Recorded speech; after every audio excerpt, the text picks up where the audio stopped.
ಎಲ್ಲರಿಗೂ ನಮಸ್ಕಾರ. ತುಂಬ ಅನುಭವದಲ್ಲಿ ವಯಸ್ಸಿನಲ್ಲಿ ಜ್ಞಾನ ವೃದ್ಧರು ವಯೋವೃದ್ಧರು ಆದಂಥ ಇಬ್ಬರು ಹಿರಿಯರನ್ನು ಮೈಸೂರಿನವ್ರು ನಾವೆಲ್ಲ ತುಂಬ ಗೌರವಿಸಬೇಕಾದಂಥ ಇಬ್ಬರು ಹಿರಿಯನ್ನ ಯಾವುದೋ ಜನ್ಮದ ಪುಣ್ಯದ ಫಲಕ್ಕೆ ಈ ಹೂವಿನ ಜೊತೆ ನಾನು ಕೂತಿದ್ದೀನಿ ಇವತ್ತು ಅಷ್ಟೆ. ಇವರಿಬ್ಬರು ಅಂಥ ಹೂಗಳು. ಇಬ್ಬರಿಂದನೂ ನಾವು ಕೇಳ್ತಾ ಇದ್ರೆ ಇಬ್ಬರು ಮಾತುಗಳನ್ನು ಒಂದು ದಿನದ ಸೆಷನ್ ಮಾಡಬೇಕು, ಅಷ್ಟು ಜ್ಞಾನ ಇವರಿಬ್ಬರ ಹತ್ರ ಇದೆ. ನಮಗೆ ಕೊಟ್ಟಿರೋದು 3/4 ಗಂಟೆ, ಅಷ್ಟರಲ್ಲಿ ಈ ಹಿರಿಯರಿಂದ ಏನು ಬರುತ್ತೆ ಅದನ್ನು ನಿಮ್ದಾಗಿಸ್ಕೊಂಬಿಡಿ. ನನ್ನ ಮಾತು ಇವತ್ತು ಜಾಸ್ತಿ ಬೇಡ. ಹಾಗಾಗಿ ಸರ್, ಹಿರಿಯರಾದ ತಮಗೆ ಕನ್ನಡ ಸಾಹಿತ್ಯದಲ್ಲಿ ಭಾಷಾಂತರ ಇತಿಹಾಸ ಅದರ ಬಗ್ಗೆ ತಾವು ಹೇಳಬೇಕಾಗಿ ಪ್ರಾರ್ಥನೆ.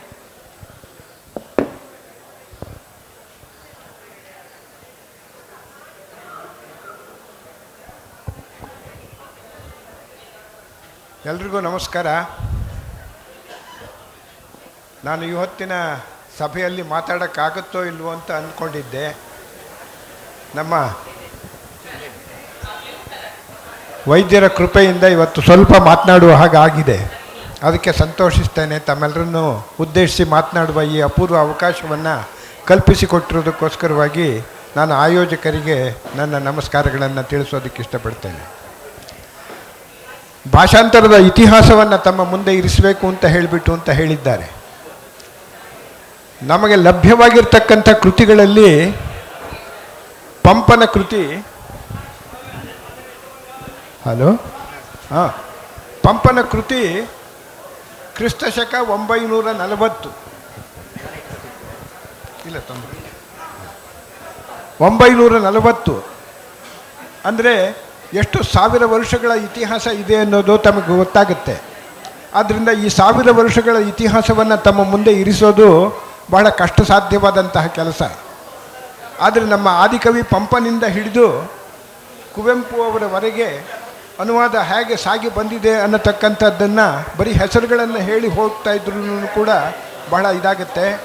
ಪಂಪ, ರನ್ನ, ಪೊನ್ನ, ಜನ್ನ ಈ ಎಲ್ಲ ಕವಿಗಳು, ಹರಿಹರ, ರಾಘವಾಂಕ, ಕುಮಾರವ್ಯಾಸ, ಲಕ್ಷ್ಮೀಶ ಈ ಎಲ್ಲ ಕವಿಗಳು ಕನ್ನಡ ಸಾಹಿತ್ಯದಲ್ಲಿ ರಚನೆಯನ್ನು ಮಾಡಿದ್ದಾರೆ ಅನುವಾದಗಳ ಮೂಲಕ ರಾಮಾಯಣ ಮಹಾಭಾರತವನ್ನು. ರಾಮಾಯಣವನ್ನು ಕುರಿತು ಒಂದು ಮಾತು ಇದೆ, ಯಾವತ್ ಸ್ಥಾಸ್ಯಂತಿ ಗಿರಯಃ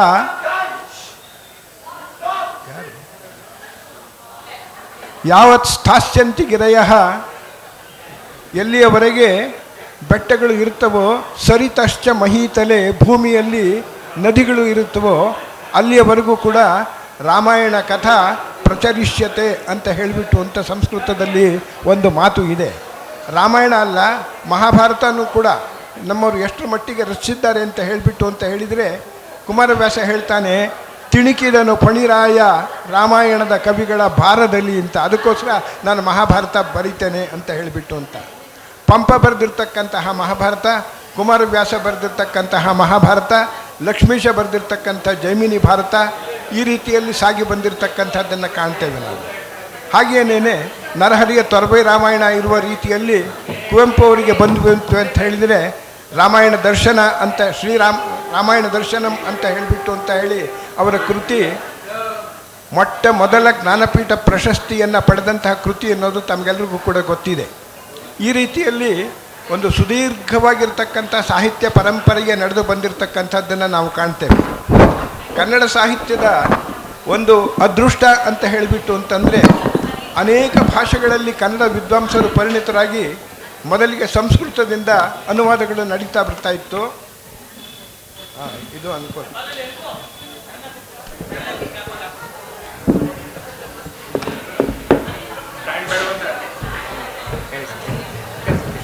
ಆಗುತ್ತಾ? ಮೊದಲಿಗೆ ಸಂಸ್ಕೃತದಿಂದ ಅನುವಾದ ಆಗ್ತಾ ಇತ್ತು.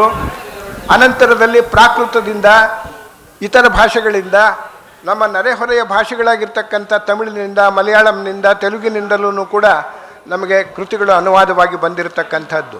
ಇದರದ್ದೊಂದು ಸುದೀರ್ಘವಾಗಿರ್ತಕ್ಕಂಥ ಪರಂಪರೆಯೇ ಇದೆ. ಅಷ್ಟೇ ಅಲ್ಲ, ಆಧುನಿಕ ಕಾಲದಲ್ಲಿಯೂ ಕೂಡ ಈ ಪರಂಪರೆ ಮುಂದುವರೆದುಕೊಂಡು ಬಂದಿರೋದಕ್ಕೆ ಕುವೆಂಪು ಅವರು ಸಾಕ್ಷಿ, ಎಸ್.ಎಲ್. ಭೈರಪ್ಪ ಅವರು ಸಾಕ್ಷಿ. ಮಹಾಭಾರತದ ಕಥೆಯನ್ನು ಪರ್ವ ಅನ್ನುವ ಹೆಸರಿನಲ್ಲಿ ಅವರು ಹೇಗೆ ಕನ್ನಡಕ್ಕೆ ತಂದಿದ್ದಾರೆ ಎನ್ನತಕ್ಕಂಥದ್ದು ತಮಗೆ ಗೊತ್ತಿದೆ. ಮಹಾಭಾರತದಲ್ಲಿ ಬರ್ತಕ್ಕಂತಹ ಆ ಪವಾಡ ಸದೃಶವಾಗಿರ್ತಕ್ಕಂಥ ಘಟನೆಗಳನ್ನೆಲ್ಲ ನಿವಾರಿಸಿಬಿಟ್ಟು ವಾಸ್ತವವಾಗಿ ಮಹಾಭಾರತ ನಡೆದಿದ್ದರೆ ಹೇಗಿದೆ ಅನ್ನೋದನ್ನು ಚಿತ್ರಿಸ್ತಕ್ಕಂಥ ಕೆಲಸ ಮಾಡಿದ್ದಾರೆ. ಅವರ ಕೃತಿಗಳು ಅದು ಭಾರತದ ಭಾಷೆಗಳಿಗೆ ಮಾತ್ರವಲ್ಲ, ಇತ್ತೀಚೆಗೆ ರಷ್ಯನ್ ಮತ್ತು ಚೀನಿ ಭಾಷೆಗಳಿಗೆ, ಮಂಡಾರಿನ್ ಭಾಷೆಗೂ ಕೂಡ ಭಾಷಾಂತರವಾಗಿರ್ತಕ್ಕಂಥ ವಿಚಾರ ತಮ್ಮಲ್ಲಿ ಅನೇಕರಿಗೆ ಗೊತ್ತೇ ಇದೆ ಅಂತ ಹೇಳಿ ಅಂತ ನಾನು ಭಾವಿಸಿದ್ದೇನೆ. ಈ ರೀತಿಯಲ್ಲಿ ಬೇರೆ ಸಾಹಿತ್ಯದಿಂದ ನಮ್ಮ ಸಾಹಿತ್ಯವನ್ನು ಸಮೃದ್ಧಗೊಳಿಸಿಕೊಳ್ತಕ್ಕಂಥದ್ದು.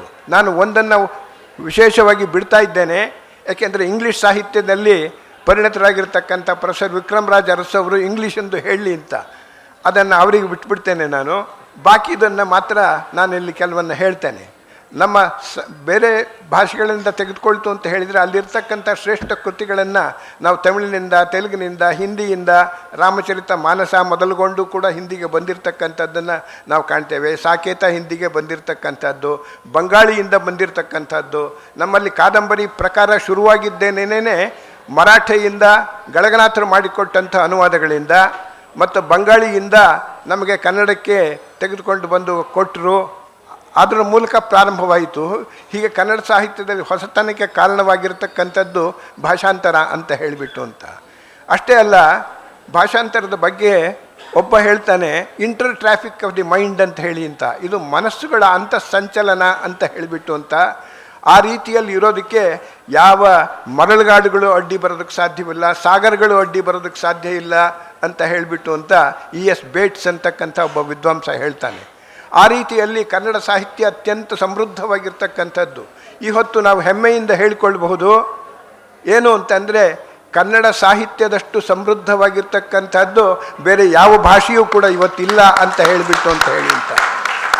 ಒಂದು ಕಾಲದಲ್ಲಿ ಬಂಗಾಳಿ ಭಾಷೆಯನ್ನು ನಾವು ಹೇಳ್ತಾ ಇದ್ವಿ, ಇನ್ನೊಂದು ಕಾಲದಲ್ಲಿ ಅತಿಯಾದ ಪ್ರಚಾರದಲ್ಲಿ ಬೇರೆ ಭಾಷೆಗಳ ವಿಚಾರವನ್ನು ಹೇಳ್ತಾ ಇದ್ವಿ. ನಾನಿಲ್ಲಿ ಅದನ್ನು ಇನ್ನೊಬ್ಬರಿಗೆ ನೋವುಂಟು ಮಾಡೋದಕ್ಕೋಸ್ಕರ ಹೇಳೋದಿಲ್ಲ. ಆದರೆ ಈ ಹೊತ್ತು ನೀವು ಭಾರತೀಯ ಭಾಷಾ ಸಾಹಿತ್ಯವನ್ನು ತೆಗೆದುಕೊಂಡ್ರೆ, ಇತ್ತೀಚೆಗೆ ಒಂದು ಅಂತಾರಾಷ್ಟ್ರೀಯ ಸಮ್ಮೇಳನದಲ್ಲೂ ಕೂಡ ನಾನು ಈ ಮಾತನ್ನು ಹೇಳಿದೆ. ಎಲ್ಲರೂ ಕೂಡ ಬಹಳ ಸಂತೋಷಪಟ್ಟರು. ಕನ್ನಡದಂಥ ಸಮೃದ್ಧವಾದಂಥ ಸಾಹಿತ್ಯ ಆಗಿರೋದ್ರಿಂದಲೇ ಇಂಗ್ಲೀಷ್ಗೂ ಬರ್ತಾ ಇರತಕ್ಕಂಥದ್ದು ಅಂತ ಹೇಳಿ ಅಂತ. ಕನ್ನಡದ ಎಷ್ಟು ಕೃತಿಗಳು ಹೋಗ್ತಾ ಇವೆ ಅಂತ ಹೇಳಿಬಿಟ್ಟು ಅಂತಂದರೆ ತಮಗೆ ಒಂದು ಸೂಚನೆಯನ್ನು ಮಾತ್ರ ಕೊಡ್ತೇನೆ.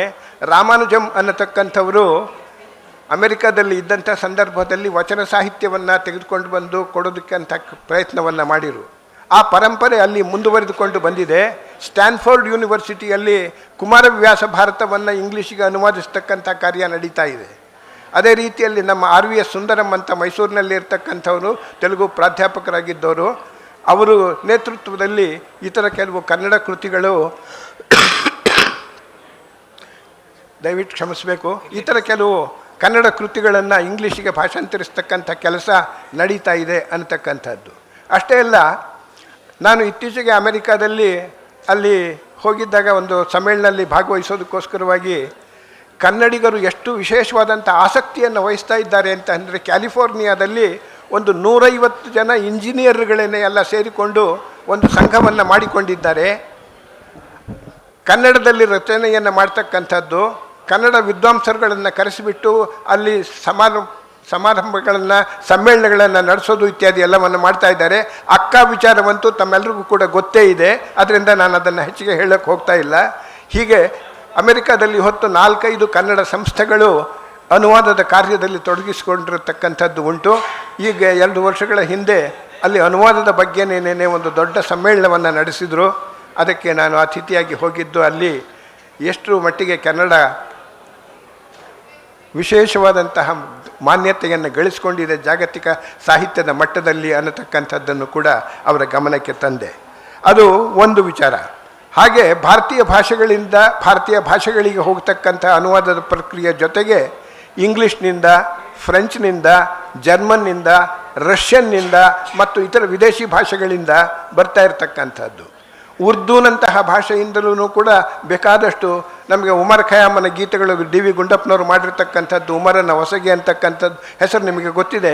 ಹೀಗೆ ಕನ್ನಡ ಸಾಹಿತ್ಯದಲ್ಲಿ ಜಗತ್ತಿನ ಶ್ರೇಷ್ಠವಾಗಿರ್ತಕ್ಕಂಥ ಸಾಹಿತ್ಯ ಏನಿದೆಯೋ ಅದೆಲ್ಲ ಬಂದಿದೆ ಅನುವಾದಕರ ಕೊಡುಗೆಗಳಿಂದ ಅಂತ ಹೇಳಿಬಿಟ್ಟು ಅಂತ ಹೇಳಿ ಅಂತ. ಈ ಮಾತು ಯಾತಕ್ಕೆ ನಾನು ಹೇಳ್ತಾ ಇದ್ದೇನೆ ಅಂತಂದರೆ, ನಮ್ಮ ಒಬ್ಬ ಮಹಾಲಿಂಗರಂಗ ಅಂತ ಹೇಳಿ ಅಂತ ಒಬ್ಬ ಕವಿ ಇದ್ದಾನೆ.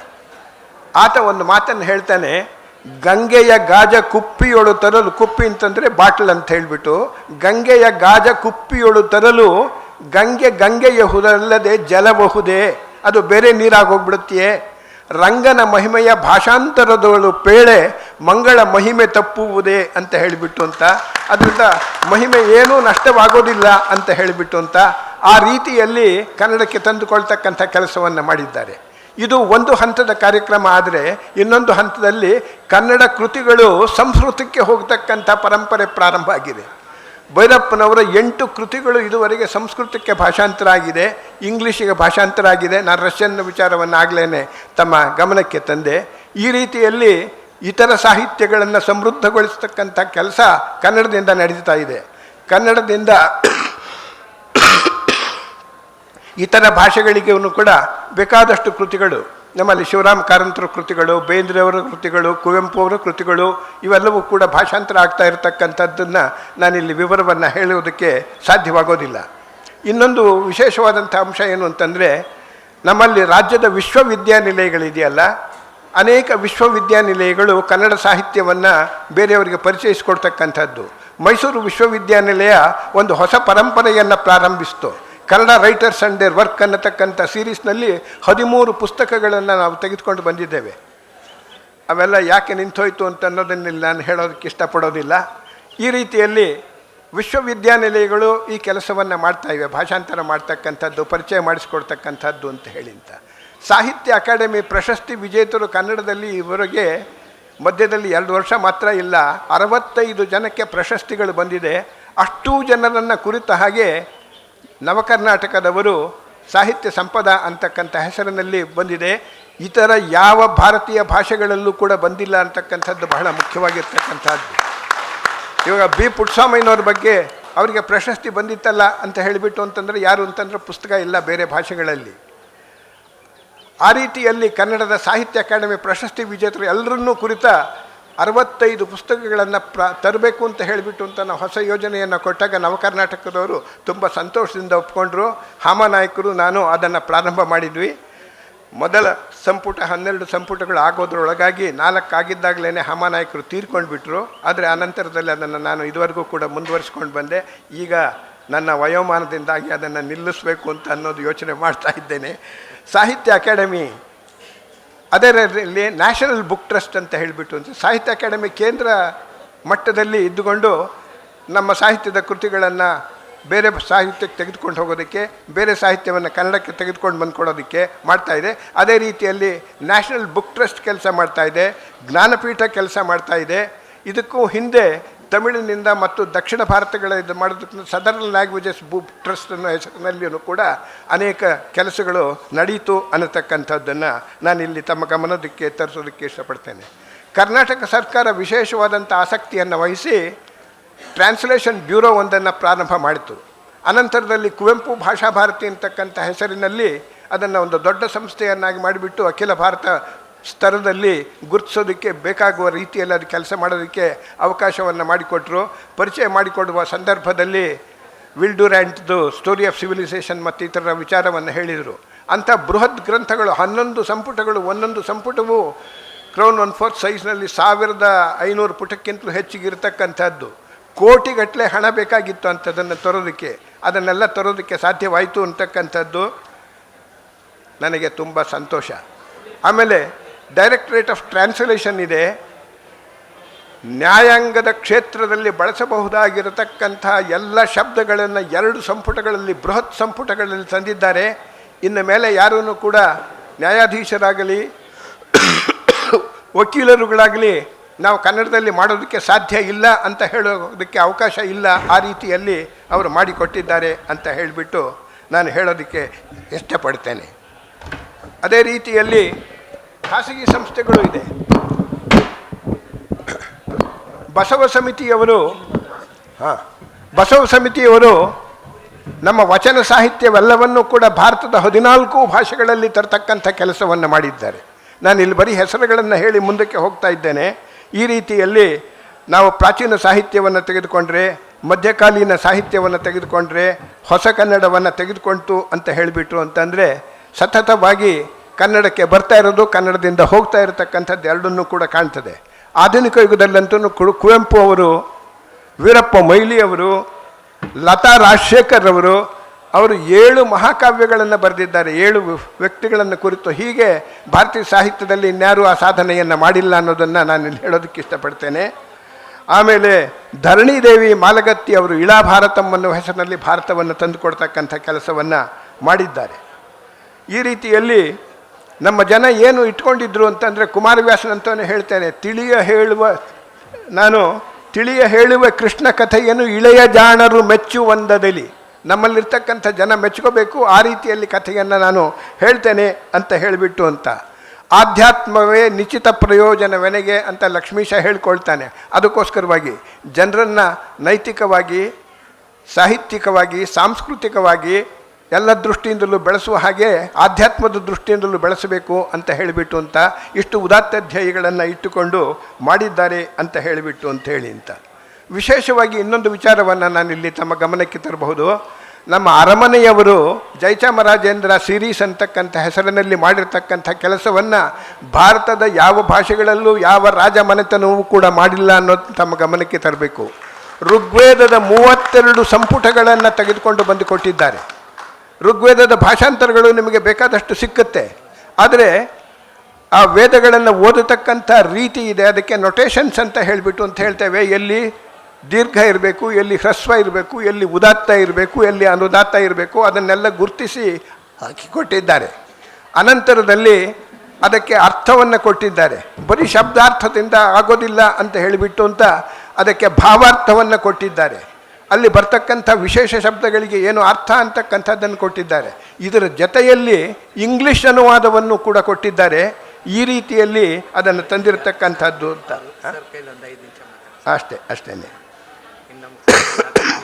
ಅಷ್ಟೇ. ಆಮೇಲೆ ಸಂಸ್ಕೃತ ನಾಟಕಗಳ ಪರಂಪರೆ ಸಂಪೂರ್ಣವಾಗಿ ಬಂದುಬಿಟ್ಟಿದೆ. ಅದರಲ್ಲೂ ಕೂಡ ಬಸಪ್ಪ ಶಾಸ್ತ್ರಿಗಳು ಅವರು ಅಭಿನವ ಕಾಳಿದಾಸ ಅಂತಲೇ ಇದು ಮಾಡಿದರು. ಕನ್ನಡಕ್ಕೆ ಅವರು ಅಷ್ಟು ಸುಂದರವಾಗಿ ಭಾಷಾಂತರವನ್ನು ಮಾಡಿದ್ರು. ಅದೆಲ್ಲ ನಿದರ್ಶನಗಳನ್ನು ಕೊಡೋದಕ್ಕೆ ಸಾಧ್ಯವಾಗೋದಿಲ್ಲ.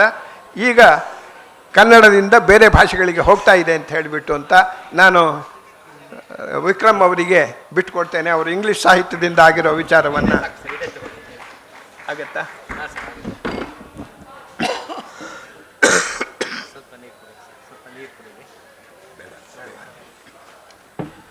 ನನಗೆ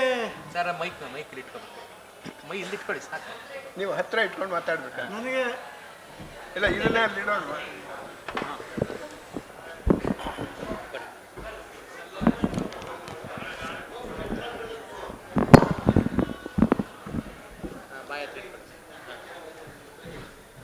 ಇವರು ಮೇಷ್ಟ್ರು ಕನ್ನಡ ಸಾಹಿತ್ಯದ ಇತಿಹಾಸದ ಕುರಿತು ತುಂಬ ದೀರ್ಘವಾಗಿ ಮಾತಾಡಿಬಿಟ್ಟಿದ್ದಾರೆ. ಅದರಿಂದ ನಾನು ಆದಷ್ಟು ಸಂಕ್ಷಿಪ್ತವಾಗಿ ನನಗೆ ಗೊತ್ತಿದ್ದ ವಿಚಾರಗಳನ್ನ, ನನಗೆ ಮಾತನಾಡಲು ಕೊಟ್ಟಿರುವ ಶೀರ್ಷಿಕೆ ಭಾಷಾಂತರ ಸಾಂಸ್ಕೃತಿಕ ಸಂಬಂಧಗಳ ಜಾಲತಾಣದ ಪಾಸ್ವರ್ಡ್. ಸಾಂಸ್ಕೃತಿಕ ಸಂಬಂಧಗಳ ಜಾಲತಾಣದ ಪಾಸ್ವರ್ಡ್. ಮುಖ್ಯವಾಗಿ ನನ್ನನ್ನೇ ಪ್ರಶ್ನೆ ಹಾಕಿಸಿಕೊಳ್ಳುವ ಮತ್ತು ಅದಕ್ಕೆ ಸಮಂಜಸ ಉತ್ತರ ಕಂಡುಕೊಳ್ಳುವ ಶೀರ್ಷಿಕೆ ಇದು.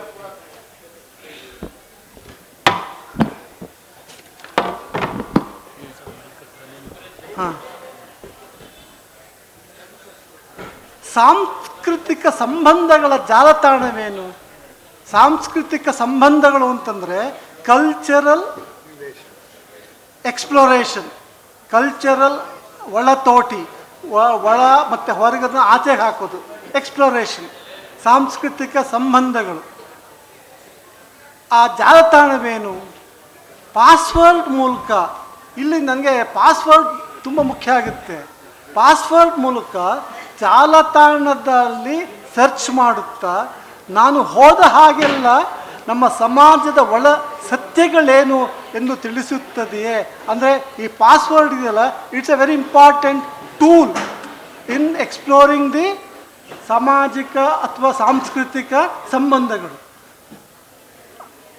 ಈ ಸಂದರ್ಭದಲ್ಲಿ ಪಾಸ್ವರ್ಡ್ ಏನು ಸೂಚನೆ ನನಗೆ ನೀಡುತ್ತದೆ?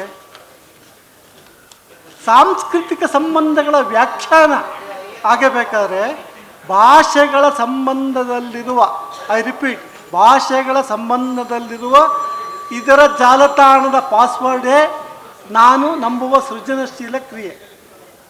ಇದು ಒಂದು ತಾತ್ವಿಕವಾದ ನಿಲುವು.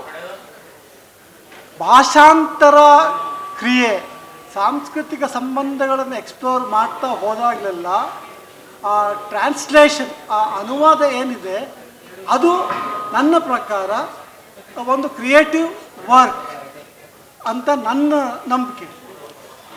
ಇಂಗ್ಲೀಷ್ ಭಾಷೆಯ ಪಾಸ್ವರ್ಡ್ ನನಗೆ ಪೂರ್ಣವಾಗಿ ದಕ್ಕಿದರೆ ಇನ್ನೊಂದು ಭಾಷೆ, ಇಲ್ಲಿ ಕನ್ನಡ ನಾನು ಮಾತನಾಡುವ, ನಾನು ಕ್ರಿಯೇಟ್ ಮಾಡುವ ಭಾಷೆ, ನಾನು ಮಾತನಾಡುವ ಭಾಷೆ, ನನ್ನ ಭಾವನೆಗಳ ಭಾಷೆ, ಇದರ ಜಾಯಮಾನಕ್ಕೆ ಆ ಭಾಷೆಯ ಸತ್ವ, ಎಸೆನ್ಸ್ ಪುನರ್ ಸೃಷ್ಟಿಸಿದರೆ ಆಗ ಭಾಷಾಂತರ ಅನುವಾದ ಕ್ರಿಯೆ ಬರೀ ಅನುವಾದ ಮಟ್ಟಕ್ಕೆ ನಿಲ್ಲುವುದಿಲ್ಲ.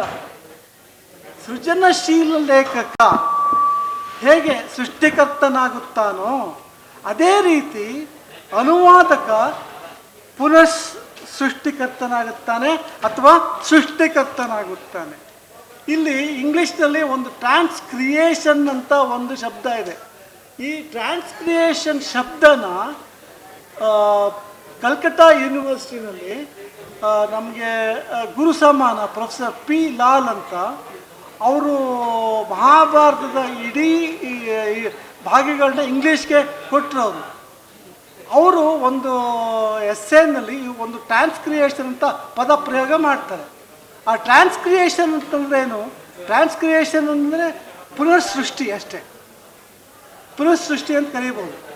ಹಾಗಾದರೆ ಇವಾಗ ನನ್ನನ್ನು ಈ ರೀತಿ ಪ್ರಶ್ನಿಸ್ಬೋದೇನೋ ನೀವು, ಸೃಜನಶೀಲ ಲೇಖಕನಿಗೂ ಮತ್ತು ಪುನಃ ಸೃಷ್ಟಿ ಮಾಡುವವನಿಗೆ ವ್ಯತ್ಯಾಸ ಇದೆಯೇ? ಅಂದರೆ ಭಾಷಾಂತರ ಪ್ರಕ್ರಿಯೆ ಒಂದು ಕಡೆ ಆದರೆ, ಇನ್ನೊಂದು ಕಡೆ ಸೃಜನಶೀಲ ಲೇಖಕ ಸೃಷ್ಟಿಕರ್ತನಾಗ್ತಾನೆ. ಅದಕ್ಕೂ ಭಾಷಾಂತರ ಕ್ರಿಯೆಗೂ ಏನು ಡಿಫ್ರೆನ್ಸಸ್ ಏನಾದ್ರು ಇದೆಯೇ? ವ್ಯತ್ಯಾಸಗಳಿದೆಯೇ? ನನ್ನ ಪ್ರಕಾರ ಸೃಜನಶೀಲ ಲೇಖಕನಿಗೂ ಮತ್ತು ಅನುವಾದಕನಿಗೂ ಏನೂ ವ್ಯತ್ಯಾಸವಿಲ್ಲ. ಇಂಗ್ಲೀಷ್ ಭಾಷೆಯ ಪಾಸ್ವರ್ಡ್ನಿಂದ ಕನ್ನಡ ಭಾಷೆಗೆ ಅನುವಾದ ಮಾಡುವವನು ನಿಜಕ್ಕೂ ಸೃಷ್ಟಿಕರ್ತನೆ. ಇಂಗ್ಲೀಷ್ ಭಾಷೆಯಲ್ಲಿನ ಯೋಚನಾ ಕ್ರಮ, ಸಂಕೀರ್ಣ ಭಾವನೆಗಳು, ಆ ಇಂಗ್ಲೀಷ್ ಭಾಷೆಯ ಲಾಲಿತ್ಯ, ರಿದಮ್ ಅಂತಂದರೆ ಲಯ ಆಫ್ ಎ ನಾವಲ್ ಅಥವಾ ಗದ್ಯ ಆಗ್ಬೋದು ಅಥವಾ ಪೊಯಿಟ್ರಿ ಆಗ್ಬೋದು, ಆ ಭಾಷೆಯ ಸೊಗಡು ಮತ್ತು ಇದರ ಮೂಲಕ ಸಾಂಸ್ಕೃತಿಕ ಸಂಬಂಧಗಳ ಬೇರೆ ಬೇರೆ ಮಗ್ಗಲುಗಳ ಸಾಧ್ಯತೆಯನ್ನು ಶೋಧಿಸುತ್ತಾ ಇರುವುದು ಅನುವಾದಕನ ಕ್ರಿಯೆ ಅಥವಾ ಅನುವಾದಕನ ಕ್ರಿಯೆ ಮೂಲಕ ಅದು ಸೃಷ್ಟಿಯಾಗುತ್ತೆ. ಇಂಗ್ಲೀಷ್ ಭಾಷೆಯ ನಾಡಿಮಿಡಿತವನ್ನು ಗ್ರಹಿಸಿ, ಇದು ನನಗೆ ತುಂಬ ಇಂಪಾರ್ಟೆಂಟ್ ಅಂತ ಅನಿಸುತ್ತೆ. ಇಂಗ್ಲೀಷ್ ಭಾಷೆಯ ನಾಡಿಮಿಡಿತ ಅಂದರೆ ಅದರ ಪಲ್ಸ್, ಆ ನಾಡಿಮಿಡಿತವನ್ನು ಗ್ರಹಿಸಿ ಕನ್ನಡದ ವಾಕ್ಯ ರಚನೆಯ ಮೂಲಕವಾಗಿ, ಇಲ್ಲಿ ಒಂದು ಮಾತು, ವಾಕ್ಯ ರಚನೆಯಲ್ಲಿ ಒಂದು ಅಬ್ಜೆಕ್ಟಿವ್ ಯೂಸ್ ಆಗುತ್ತೆ, ಒಂದು ವರ್ಬ್ ಯೂಸ್ ಆಗುತ್ತೆ, ಒಂದು ನೌನ್ ಯೂಸ್ ಆಗುತ್ತೆ. ಆ ವಾಕ್ಯ ರಚನೆಯ ಮೂಲಕವಾಗಿಯೇ ಆ ಭಾಷೆಯಲ್ಲಿನ, ಆ ಇಂಗ್ಲೀಷ್ ಭಾಷೆಯಲ್ಲಿನ ರಿದಮ್ ಬರುತ್ತೆ. ಮೂಲಕವಾಗಿ ಕತೆ, ಕಾದಂಬರಿ, ಕವಿತೆ, ಅದು ಅವನ ಮತ್ತು ಅವಳ ಟ್ರಾನ್ಸ್ಲೇಟರ್ಸ್ ಆಯ್ಕೆ. ಭಾವಾನುವಾದ ಅಥವಾ ರೂಪಾಂತರ ಅನುವಾದಕ್ಕೆ ಏನೇ ಹೆಸರಿಡಲಿ, ಅದನ್ನು ಓದುಕ ಮೆಚ್ಚಿದರೆ, ಅಂದರೆ ರೀಡರ್ಶಿಪ್ ಅಂದರೆ ನೀವು ಮೆಚ್ಚಿದರೆ ಪುನರ್ ಸೃಷ್ಟಿ ಮಾಡಿದ ವ್ಯಕ್ತಿ ಯಶಸ್ವಿಯಾಗುತ್ತಾನೆ. ನಾನು ಹೇಳುತ್ತಾ ಇರುವುದು ಆದರ್ಶ ಸ್ಥಿತಿ. ಅಂದರೆ ಐಡಿಯಲ್ ಟ್ರಾನ್ಸ್ಲೇಟರ್ ಇಲ್ಲ, ಐಡಿಯಲ್ ನಾವಲಿಸ್ಟ್ ಇಲ್ಲ, ಇಂಗ್ಲೀಷ್ನಲ್ಲಿ ಎಲ್ಲೂ ಇಲ್ಲ. ಆದರೆ ಒಂದು ಪ್ರಯತ್ನ, ಒಂದು ಯತ್ನ ಇರಲಿ. ಆದರೆ ಕನ್ನಡ ಭಾಷೆಯ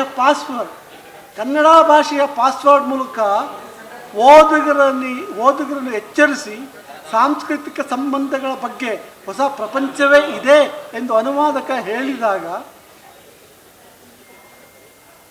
ಸಾಂಸ್ಕೃತಿಕ ಸಂಬಂಧಗಳು ಇನ್ಕ್ಲೂಸಿವ್ ಆಫ್ ದ್ಯಾಟ್ ಮಾನವೀಯ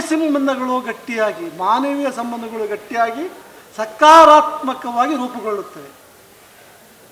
ಭಾಷೆಯ ಪಾಸ್ವರ್ಡ್ನಿಂದ ಇನ್ನೊಂದು ಭಾಷೆಗೆ ಪುನರ್ ಸೃಷ್ಟಿ ಮಾಡಿದರೆ ಹೊಸ ಜಗತ್ತನ್ನೇ ಪುನರ್ ಸೃಷ್ಟಿಕಾರ ತೆರೆದಿಡುತ್ತಾನೆ. ಇದೆಲ್ಲವೇ ಸೃಷ್ಟಿ ಕ್ರಿಯೆ. ಇದನ್ನು ನಾನು ಯೋಚನೆ ಭಂಗ ಬರೋದಾಗೆ ಬರೆದು ಬಿಟ್ಟೆ. ನನ್ನ ಮೈನ್ ಪಾಯಿಂಟ್ ಅಂತಂದರೆ ಭಾಷಾಂತರ ಕ್ರಿಯೆಯಲ್ಲಿ ಅವನು ನಿಜವಾಗ್ಲೂ ಭಾಷಾಂತರ ಮಾಡಬೇಕಾದ್ರೆ ಇಂಗ್ಲೀಷ್ ಲ್ಯಾಂಗ್ವೇಜ್ ಅಥವಾ ಇಂಗ್ಲೀಷ್ ಭಾಷೆಯ ಲಯ ಮಿಡಿತ ಅದರ ಪಲ್ಸ್ನ ಹಿಡಿದು ಕನ್ನಡ ಭಾಷೆ ಪಾಸ್ವರ್ಡ್ಗೆ ಅಂದರೆ ವಾಕ್ಯ ರಚನೆ ಅದಕ್ಕೆ ತಗೊಂಬಂದರೆ ಅದು ಬಟ್ಟಿ ಆದರೆ ಆವಾಗ ಪರವಾಗಿಲ್ಲ, ಉತ್ತಮ ಪುನರ್ಸೃಷ್ಟಿ ಮಾಡಿದ್ದಾರೆ ಅಂತ ಹೇಳ್ಬೋದು. ಇಷ್ಟು ನನ್ನ ಯೋಚನೆ. ಇನ್ನು ಅವರು ಧರ್ಮ ಕುಮಾರ್ ಏನು ಕೇಳ್ತಾರೆ ಅಂತಂದರೆ, ಈ ನೆಕ್ಸ್ಟ್ ಪಾಯಿಂಟು, ಈ ಭಾಷೆ ನಿನಗೆ ದಕ್ಕಿದೆ, ಆ ಭಾಷೆಯಲ್ಲಿ ಈ ಪಾಸ್ವರ್ಡ್ ದಕ್ಕಿದೆ, ಆ ಪಾಸ್ವರ್ಡ್ ಮೂಲಕ ನೀನು ಏನು ಹೊಸ ಜಗತ್ತನ್ನು ತೆರೆದಿಡ್ತಾ ಇದೆಯಾ? ಒಂದು ಮೂರೇ ನಿಮಿಷ, 15 ನಿಮಿಷ ಅಂತ ಅಂದರು, ವಾರ್ನ್ ಮಾಡಿದ್ರು.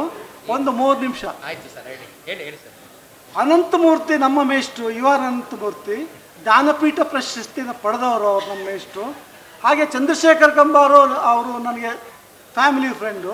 ಅವರ ಇಬ್ಬರ ಕಾದಂಬರಿಗಳನ್ನ ಇಂಗ್ಲೀಷ್ಗೆ ಅನಂತಮೂರ್ತಿಯ ಸ್ನೇಹಿತರು ಪ್ರೊಫೆಸರ್ AK ರಾಮಾನುಜರ್ ಅವರು ಟ್ರಾನ್ಸ್ಲೇಟ್ ಮಾಡಿದ್ದಾರೆ.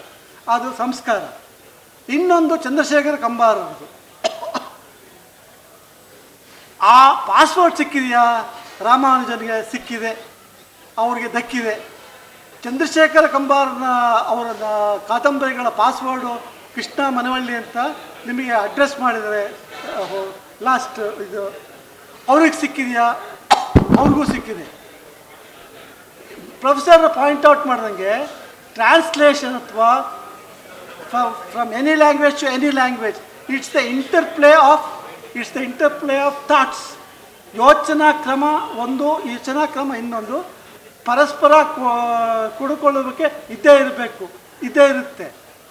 ಸೊ ಅನಂತಮೂರ್ತಿಯವರ ಸಂಸ್ಕಾರ ಮತ್ತು ಚಂದ್ರಶೇಖರ ಕಂಬಾರ ಮೆನಿ ನಾವೆಲ್ಸ್ ಅದು ಕನ್ನಡದಿಂದ ಇಂಗ್ಲೀಷ್ಗೆ ಹೋಗಿದೆ. ಇಂಗ್ಲೀಷಿಂದ ಕನ್ನಡಕ್ಕೆ ತುಂಬ ಜನ ತೊಗೊಂಬಂದಿದ್ದಾರೆ.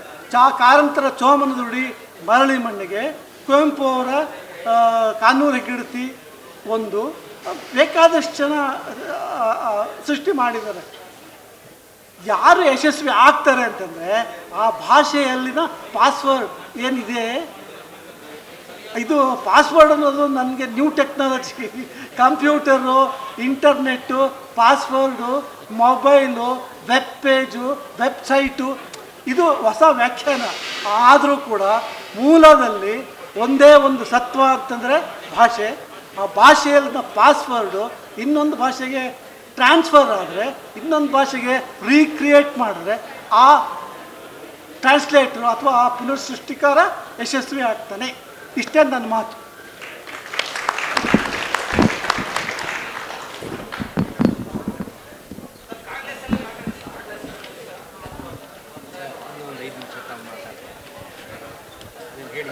ಎರಡನೇ ಪ್ರಶ್ನೆ ಕೇಳಿ. ಭಾಷಾಂತರ ಅಂದರೆ ಸಂಸ್ಕೃತಿ ಹಸ್ತಾಂತರ. ಹಲೋ, ಮಾತಾಡ್ತಾ. ಈ ಭಾಷಾಂತರ ಅಂದರೆ ಸಂಸ್ಕೃತಿಯ ಹಸ್ತಾಂತರವೇ? ಹೇಳಿ ಸರ್. ಈ ಹಸ್ತಾಂತರ ಅಂತ ಮಾತನ್ನು ನಾನು ಒಪ್ಪೋದಿಲ್ಲ. ಒಂದು ಸಂಸ್ಕೃತಿಯಿಂದ ಇನ್ನೊಂದು ಸಂಸ್ಕೃತಿಗೆ ನಾವು ಪರಿಚಯ ಮಾಡಿಕೊಡ್ತೀವಿ ಹೊರತುನು ಇವಾಗ ಧರ್ಮಾಂತರ, ಮತಾಂತರ ಅನ್ನೋ ಮಾತನ್ನು ನಾವು ಬಳಸ್ತೇವೆ. ಅಲ್ಲಿಗೆ ಹೊರಟೋದನ್ನು ತಿರ್ಗಾ ಇಲ್ಲಿ ಹಿಂದಕ್ಕೆ ಬರೋದೇ ಇಲ್ಲ. ಅನುವಾದದಲ್ಲಿ ಆ ಕೆಲಸ ಆಗೋದಿಲ್ಲ. ನಾವು ಹಸ್ತಾಂತರ ಮಾಡೋದೇ ಇಲ್ಲ. ಇನ್ನೊಂದು ಕೃತಿಯನ್ನು ಪರಿಚಯಿಸಿಕೊಡ್ತಕ್ಕಂಥ ಪ್ರಯತ್ನವನ್ನು ನಾವು ಮಾಡ್ತೇವೆ. ಟ್ಯಾಗೂರ್ ಅವ್ರದ್ದೊಂದು ಪದ್ಯ ಗೀತಾಂಜಲಿ, ಇದನ್ನು ಇಲ್ಲಿ ಹೇಳೋದಕ್ಕೆ ಹೇಳ್ತೇನೆ. Thou hast made me friends whom I knew not. ನನಗೆ ಗೊತ್ತಿಲ್ಲದೆ ಇದ್ದವ್ರನ್ನ ನನ್ನ ಗೆಳೆಯನಾಗಿದ್ದಾನೆ. Thou hast given me seats in homes not my own, ನನ್ನದು ಅಲ್ಲದೆ ಇರತಕ್ಕಂಥ ಕಡೆಯಲ್ಲಿ ನನಗೆ ಜಾಗ ಕೊಟ್ಟಿದ್ದೀಯಾ ಅಂತ. Thou hast brought the distant near, ದೂರದಲ್ಲಿರ್ತಕ್ಕಂಥವನು ಕಾಳಿದಾಸ, ಶೇಕ್ಸ್ಪಿಯರು ಇವ್ರನ್ನೆಲ್ಲ ತೆಗೆದುಕೊಂಡು ಬಂದ್ಕೊಳ್ತೀವಿ. And made a brother of the stranger. ನಮಗೆ ಕಾಳಿದಾಸ ಯಾರು ಅಂತ ಗೊತ್ತಿಲ್ಲ, ಶೇಕ್ಸ್ಪಿಯರ್ ಯಾರು ಅಂತ ಗೊತ್ತಿಲ್ಲ, ಅವ್ರನ್ನೆಲ್ಲನೂ ಕೂಡ ನಾವು ನಮ್ಮ ಸೋದರ ಅಂತ ಹೇಳಿ ಅಂತ ಭಾವಿಸ್ತೇವೆ ಅಂತ ಹೇಳಿ ಇಂಥ ಪವಾಡವನ್ನು ಕೂಡ ಸೃಷ್ಟಿಸುತ್ತೆ. ಆದರೆ ನಾವ್ಯಾರೂ ಕೂಡ ಅವರಿಗೆ ಒಗ್ಗಿಕೊಂಡು ಅಲ್ಲಿ ಗುಲಾಮರಾಗಿ ಇರ್ತಕ್ಕಂಥ ಕೆಲಸವನ್ನು ಮಾಡೋದಿಲ್ಲ. ಮತಾಂತರ ಧರ್ಮಾಂತರ ಮಾಡಿದವರ ರೀತಿಯಲ್ಲಿರೋದಿಲ್ಲ. ಒಂದು ಮಾತು ಹೇಳ್ತಾರೆ, A converted fellow is more dangerous than A original ಇದು ಅಂತ ಹೇಳಿಬಿಟ್ಟು ಅಂತ ಹೇಳಿ ಅಂತ. ಈ ಮತಾಂತರಗೊಂಡವನು ಅಪಾಯಕಾರಿಯಾಗಿರ್ತಾನೆ, ಅಲ್ಲಿ ಮೂಲದಲ್ಲಿರ್ತಕ್ಕಂಥವನಿಗಿಂತಲೂ ಹೆಚ್ಚು ಅಪಾಯಕಾರಿ ಅಂತ ಹೇಳಿಬಿಟ್ಟು ಅಂತ ನಾವು ನಿದರ್ಶನಗಳನ್ನು ಇಲ್ಲಿ ನಾನು ಹೇಳೋದಕ್ಕೆ ಇಷ್ಟಪಡೋದಿಲ್ಲ. ಇನ್ನು ಮುಂದಕ್ಕೆ ಮುಂದಿನ ಪ್ರಶ್ನೆಯನ್ನು ಅವ್ರು ಕೇಳ್ತಾರೆ, ಅವಾಗ ಹೇಳಿ ಸರ್. ಬರಹಗಾರರು ತಮ್ಮ ಕೃತಿಗಳನ್ನು ತಾವೇ ಭಾಷಾಂತರ ಮಾಡೋದು ಸರಿಯೇ? ಸರಿಯೇ ಅನ್ನೋ ಪ್ರಶ್ನೆ ಇಲ್ಲ, ಅರ್ಹತೆ ಇದೆಯೇ ಅನ್ನತಕ್ಕಂಥದ್ದು. ಅವನಿಗೆ ಇನ್ನೊಂದು ಭಾಷೆ ಅಷ್ಟು ಚೆನ್ನಾಗಿ ಬರುತ್ತೆ ಅನ್ನೋದು ಪ್ರಶ್ನೆ. ಹಾಗೆ ಬಂತು ಅಂತ ಹೇಳಿದರೆ ಮಾಡ್ತಾನೆ. ರವೀಂದ್ರನಾಥ್ ಟ್ಯಾಗೂರ್ ಅವರು ಗೀತಾಂಜಲಿಯನ್ನು ಸ್ವತಃ ಭಾಷಾಂತರ ಮಾಡಿರು. ಅದಕ್ಕೆ ಅವ್ರಿಗೆ ಮಾಡೋದಕ್ಕೆ ಸಾಧ್ಯ ಇತ್ತು, ಮಾಡಿದರು. ಆದರೆ ಇವಾಗ ಉರ್ದುನಿಂದ ಬರುವಾಗ ಉಮರ್ ಖಯಾಮ್ನ ಅವನನ್ನು ನೀನು ಮಾಡು ಅಂತಂದ್ರೆ ಅವನೇನು ಮಾಡ್ತಾ ಇದ್ದ? ಫಿಟ್ಸರ್ ಆಲ್ಡ್ ಅದನ್ನು ಮಾಡಿಕೊಟ್ಟ, ಜಗತ್ತಿನಾದ್ಯಂತ ಪ್ರಸಿದ್ಧವಾಗತಕ್ಕಂಥ ಅನುವಾದವನ್ನು ಕೊಟ್ಟ. ಆದ್ದರಿಂದ ಅನುವಾದ ಮಾಡ್ತಕ್ಕಂಥವನಿಗೆ ಆ ಭಾಷೆ ಗೊತ್ತಿತ್ತು ಅಂತ ಹೇಳಿದರೆ ಅನುವಾದದ ಅನೇಕ ತಪ್ಪುಗಳನ್ನು ನಿವಾರಿಸಬಹುದಾಗತ್ತೆ. ರಾಮಾಯಣ ದರ್ಶನವನ್ನು ಹಿಂದಿಗೆ ಮಾಡಬೇಕು ಅಂತಕ್ಕಂಥ ಸಂದರ್ಭದಲ್ಲಿ ಕರ್ನಾಟಕದಲ್ಲಿ ಒಂದು 15 ಜನಕ್ಕೆ ಕಳಿಸಿಕೊಟ್ವಿ ನಾವು. ಪ್ರತಿಯೊಬ್ಬರದ್ರಲ್ಲೂ ಕೂಡ ಒಂದಲ್ಲ ಒಂದು ತಪ್ಪುಗಳನ್ನು ನಾನು ಎಷ್ಟು ಬಗೆಯ ತಪ್ಪುಗಳಿವೆ ಅನ್ನೋದನ್ನು ತೋರಿಸಿ ಕುವೆಂಪು ಅವ್ರಿಗೆ ಹೇಳ್ತಾ ಇದ್ದೆ. ಆಮೇಲೆ ಅವ್ರು ಹೇಳಿದರು, ಇವ್ರು ಯಾರೂ ಮಾಡಿದ್ದು ಸರಿಗಿಲ್ಲ, ಇದು ಯಾವುದನ್ನು ಕೂಡ ನೀವು ಹೇಳಿದ ಹಾಗೆ ನಾವೆಲ್ಲ ರಿಜೆಕ್ಟ್ ಮಾಡೋದೇನೇನೆ ಅಂತ ಹೇಳಿದರು. ನಾನು ಏನು ಮಾಡಲಿ ಸರ್, ತಪ್ಪುಗಳನ್ನು ತೋರಿಸಿದ್ದೀನಿ ಅಷ್ಟೇನೆ ಅಂತಂದೆ. ಆಮೇಲೆ ಅವ್ರು ಹೇಳಿದರು, ಇದಕ್ಕೆ ನಿಮಗೆ ಪನಿಷ್ಮೆಂಟ್ ಕೊಡ್ತೀನಿ ಅಂತ. ಏನು ಪನಿಷ್ಮೆಂಟ್ ಅಂದರೆ, ನೀನೇ ಮಾಡು, ಈ ತಪ್ಪುಗಳನ್ನಾರು ಅವಾಯ್ಡ್ ಮಾಡ್ತೀಯಲ್ಲ ಅಂತ ಹೇಳಿಬಿಟ್ಟು ಅಂತ ಹೇಳಿ ಅಂತ. ಆಮೇಲೆ ನಾನು ಮಾಡಿದೆ. ಅದನ್ನು ರಾಷ್ಟ್ರ ಮಟ್ಟದಲ್ಲಿ ವಾಜಪೇಯಿಯವರು ಅದನ್ನು ಬಿಡುಗಡೆ ಮಾಡಿದರು ಅಂತಕ್ಕಂಥದ್ದು ನಮಗೆ ಕನ್ನಡಿಗರಿಗೆ ಹೆಮ್ಮೆ ವಿಚಾರ. ಈ ರೀತಿಯಲ್ಲಿ ನಾವು ಭಾಷಾಂತರ ತಾನೇ ಮಾಡಬಹುದಾ ಅಂತ ಹೇಳಿ ಅಂತ. ಕುವೆಂಪು ಅವ್ರಿಗೆ ಭಾಷೆ ಬರ್ತಿರಲಿಲ್ಲ ಅಂತೇನೂ ಅಲ್ಲ. ಇಂಗ್ಲೀಷ್ನಲ್ಲೂ ಕೂಡ ಬೇಕಾದಷ್ಟು ರಚನೆಗಳನ್ನು, ಏಲಿಯನ್ ಹಾರ್ಪು ಇತ್ಯಾದಿ 2 ಸಂಕಲನಗಳು ಬಂದಿವೆ, ತಮಗೆ ಗೊತ್ತಿದೆ ಅದೆಲ್ಲನೂ ಕೂಡ. ಆದ್ದರಿಂದ ಮಾಡಬಹುದೇ ಅಂತಂದರೆ ಸಾಮರ್ಥ್ಯ ಇದ್ದರೆ ಮಾಡಬಹುದು, ಇಲ್ಲದೇ ಇದ್ದರೆ ಬೇರೆಯವರು ನಾವು ನೆರವಾಗಬೇಕಾಗ್ತದೆ ಅಂತಂದರೆ. ಇನ್ನು ಮುಂದಿನ ಪ್ರಶ್ನೆ ಅತ್ಯುತ್ತಮ ಉದಾಹರಣೆ ಅಂತ ಹೇಳಿದ್ದೀವಿ. ಉದಾಹರಣೆ ನಾವು ಹಿಮಾಲಯ ಪರ್ವತವನ್ನು ಕೂರಿಸ್ಕೊಂಡು ಇಷ್ಟು ಇಟ್ಕೊಳ್ಳೋಕೆ ನಾವು ಪ್ರಯತ್ನ ಪಡ್ತಾ ಇದ್ದೀವಿ ಅಲ್ವೇ? ಒಂದು ದಿನದ ಸೆಷನ್ ಕೊಡಬೇಕು ಹಿರಿಯರಿಗೆ, ಆಗ ನಮಗೆ ಸಿಗ್ತಾ ಇದೆ. ಸಮಯದ ಅಭಾವ ಇದೆ ಸರ್, ಇಬ್ಬರಲ್ಲೂ ದಯಮಾಡಿ ಕ್ಷಮೆ ಇರಲಿ ಅಲ್ವೇ? ಸಮಯದ ಅಭಾವ ಇದೆ. ಈ ಗೋಷ್ಠಿನ ಇಲ್ಲಿಗೆ ಮುಗಿಸ್ತೀವಿ. ನಿಮ್ಮ ಯೋಚನಾ ಗ್ರಹಿಕೆಗೆ ಹಿರಿಯರಿಂದ ಎಷ್ಟು ಸಿಕ್ತೋ ಇವತ್ತಿಗೆ ಅಷ್ಟು ನಮಗೆ ಲಭ್ಯ. ಎಲ್ಲರಿಗೂ ಧನ್ಯವಾದ, ನಮಸ್ಕಾರ.